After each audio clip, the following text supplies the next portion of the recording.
Hello SSC CGL aspirant. I hope आपकी preparation अच्छी चल रही होगी। मैं अंकित कुमार सिंह डिविजनल अकाउंटेंट हूँ। एसएससी सीजीएल 2022 के बैच के थ्रू मेरा सिलेक्शन हुआ था। हम एसएससी सीजीएल प्री के एग्जामिनेशन जो हैं 2026 में जो होने वाले हैं उसमें 1 महीने के एक बॉक्स टाइम बचा हुआ है। तो इस वीडियो में मैं आपसे डिस्कस करने वाला हूँ कि आप क्या कर सकते हैं, क्या नहीं कर सकते हैं, आपकी स्ट्रैटेजी होनी चाहिए और आप इसमें कैसे अपने आप को एक मोरली हाई रख सकते हैं और एक कॉन्फिडेंट को जो है बूस्ट अप कर सकते हैं। और ऐसी क्या-क्या चीज़ टेक्निक है जो मैंने फॉलो किया था अपने एग्ज़ाम में इसको क्रैक करने के लिए। सबसे पहले आपको क्या करना है कि अगर आप अभी मॉक्स लगा रहे होंगे, मॉक्स अटेम्प्ट कर रहे होंगे, अगर आपके नंबर उसमें कम या ज़्यादा हो रहे होंगे, तो आपको कभी भी अपने मॉक के नंबर से अपने आप को जज नहीं करना है, अपने आप को इवैल्यूएट नहीं करना है, ना कंपैरिज़न करना है, ना मैं इतने लोगों से आगे हूँ, ना इतने लोगों से पीछे हूँ। मॉक जो बेसिकली होता है, वो होता है कि आपको टाइम मैनेजमेंट करने का एक क्वालिटी को इम्प्रूव करने का एक तरीका है। ये कोई रियल एग्ज़ामिनेशन नहीं है, जो रियल एग्ज़ामिनेशन होता है, वो काफ़ी डिफरेंट होता है, उसका एनवायरनमेंट डिफरेंट होता है।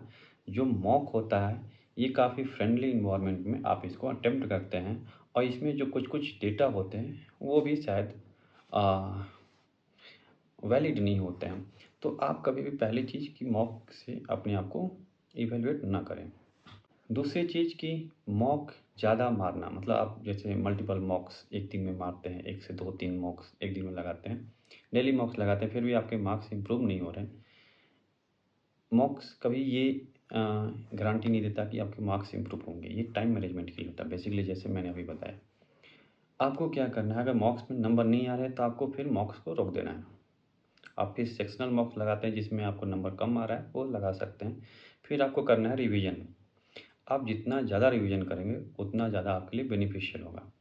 एक चीज़ आपने नोटिस करी होगी, आपका जो सिलेक्शन है, ऐसे क्वेश्चन को अटेम्प्ट ना करने के वजह से नहीं होता है जिसको आपको नहीं आता है। जो आपका आपने पहली बार वो क्वेश्चन देखा हो या नया टाइप का क्वेश्चन हो, उससे आपका सिलेक्शन नहीं रुकने वाला है। सिलेक्शन किससे रुकने वाला है? जो क्वेश्चन आप जानते हैं, जो क्वेश्चन आप अटेम्प्ट कर सकते थे, जो क्वेश्चन आप सही कर सकते थे, उसको आप नहीं कर पाए। क्यों नहीं कर पाए? क्योंकि आपने मल्टीपल टाइम्स रिवीजन नहीं लिया। आपने उसको रिवाइज़ नहीं किया, प्रैक्टिस नहीं किया। लैक ऑफ प्रैक्टिस जो है, उस क्वेश्चन पे आपका कमांड को कम करता है। तो सबसे पहली चीज़ क्या है कि आपको मल्टीपल टाइम रिवीजन करना है।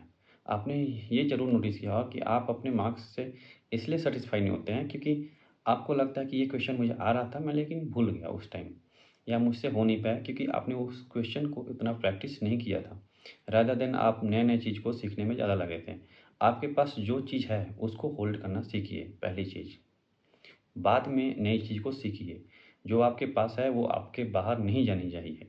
एटलीस्ट उसको होल्ड करना सीखिए। तो बेसिकली आपको क्या-क्या करना है, क्या-क्या टिप्स मैं दे सकता हूँ। टिप्स नंबर 1 आपको जो भी रिसेंट में एग्ज़ामिनेशन अभी हुआ है एसएससी के और जो भी अदर एग्ज़ामिनेशंस होते हैं जो यूपीएससी कंडक्ट कराती है स्टेट लेवल में कोई बॉडी उसकी एग्ज़ाम को कंडक्ट करा रही है, कोई भी लोकल एग्ज़ामिनेशंस हो, स्टेट का एग्ज़ामिनेशन हो, उसको जो सिमिलर काइंड ऑफ क्वेश्चन है, सिमिलर नेचर का क्वेश्चन है, जो एसएससी में भी वैसा क्वेश्चन पूछा जाता है, आपको उसको अटेम्प्ट करना है। एसएससी का क्वेश्चन तो अटेम्प्ट करना ही है, बाकी जो अदर एग्ज़ामिनेशन हो रहे हैं, उसको क्वेश्चन को भी आपको प्रैक्टिस करना है। ये देखा जाता है जो एग्ज़ामिनर होता है, जो क्वेश्चन सेटर होते हैं, वो कहीं न कहीं एक क्वेश्चन को ही एक दूसरे के क्वेश्चन को कहीं न कहीं से उठाते हैं, कहीं से पिक करते हैं और फिर उसको पुट करते हैं अपने सेट में, अपने एग्ज़ामिनेशंस में। तो ऐसा एसएससी में भी ऐसा होता है कि जो क्वेश्चन अभी आ रहा है, उसको 1-2 साल तक बहुत ज़्यादा रिपीट करते हैं, वो ट्रेंड को फ़ॉलो करते हैं। आपको चाहे हिंदी हो, इंग्लिश हो जनरल नॉलेज हो या मैथ हो, तो कोई भी सब्जेक्ट हो, हर सब्जेक्ट में जो सिमिलर नेचर का क्वेश्चन अलग-अलग एग्ज़ामिनेशन में पूछा जाता है, उसको आपको अटेम्प्ट करना है। जैसे मैं अपने अपने केस में बताऊँ तो मैं सीडीएस का, एनडीए का और जो बिहार में जो बीपीएससी होती हैं बिहार दरोगा एग्ज़ामिनेशन हो गया, या यूपी में कोई एग्ज़ामिनेशन हो गया या एसएससी ही जो अलग-अलग एग्ज़ाम कराती है, जैसे सीजीएल हो गया, सीपीओ हो गया और सीएचएसएल हो गया, एमटीएस हो गया, अदर एग्ज़ामिनेशन दिल्ली पुलिस भी हो गया, तो सबका क्वेश्चन मैं जो-जो इम्पोर्टेंट मुझे लगा वो अटेम्प्ट करता था। करंट अफेयर्स भी उसमें अटेम्प्ट करता था जो रिसेंट का एक हुआ।